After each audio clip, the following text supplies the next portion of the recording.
Hello, আসসালামু আলাইকুম। সবাই কেমন আছেন? আশা করি সবাই বেশ ভালো আছেন। আমি আলহামদুলিল্লাহ ভালো আছি। আমি প্রতিদিন আমার একটা রুটিন হয়ে গেছে।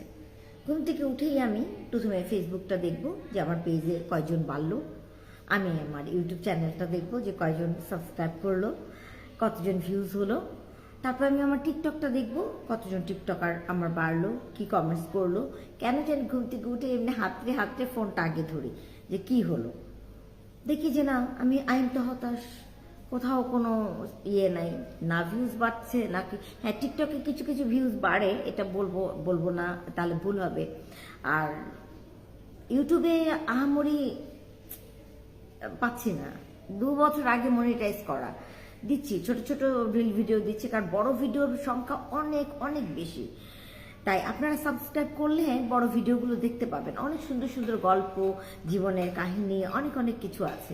যারা সাবস্ক্রাইব করবেন তারা দয়া করে আপনারা সাবস্ক্রাইব করবেন আমার চ্যানেলটা, ইউটিউব চ্যানেলটা। সাবস্ক্রাইব করলে আপনারা ভালো কিছু পাবেন জানতে। এখন ধৈর্যটা হচ্ছে সবচেয়ে বড় একটা ব্যাপার। ধৈর্য না ধরলে জীবনে কিছুই করা যায় না। তো হঠাৎ করে মনে হলো যে একটা ভিডিও দেখি। ভিডিও দেখতে দেখতে একটা কাঠুরের ভিডিও দেখতে নিলাম। সে গ্রামের পাড়া গায়ের একটা ছেলে। সে ভালো পড়াশোনা জানে না, সে কোনো ভালো কথা বলতে জানে না, সে শুধুমাত্র কাঠ কাটে।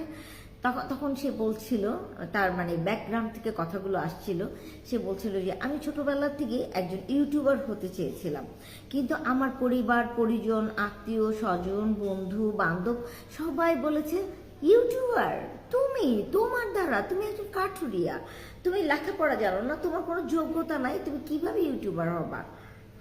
সে হতাশ। তারপরে সে থেমে থাকেনি।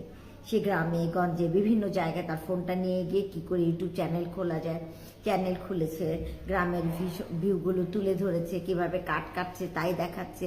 সেইভাবে করতে করতে করতে করতে এখন তার 20 লাখ 2 মিলিয়ন হয়েছে সাবস্ক্রাইবার। চিন্তা করতে পারেন, এখন সে ভালো টাকা ইনকাম করে। তাই সেই বলেছে ধৈর্য হারাবেন না আপনারা, একটা কাঠুরের কাছ থেকেও শেখার আছে। আপনারা ধৈর্য হারাবেন না, লেগে থাকুন, জুড়ে থাকুন। অবশ্যই সুদিন একদিন আসবেই। রাত পোহালে সকাল হবেই। হয়তো মেঘলা আকাশ যতই হোক না কেন, প্রথম দিন সূর্য না উঠুক, দ্বিতীয় দিন না উঠুক, তৃতীয় দিন না উঠুক, 7 দিনের মাথায় সূর্য উঠবেই উঠবে। তাই ধৈর্য ধারণ করা খুবই জরুরি। সর্বশেষে আপনাদেরকে বলবো, যারা আমার টিকটকার ভাই ও বন্ধুরা আছেন, আপনারা আমার ইউটিউব চ্যানেলটা আছে, ডিসক্রিপশনে আমার লিঙ্কটা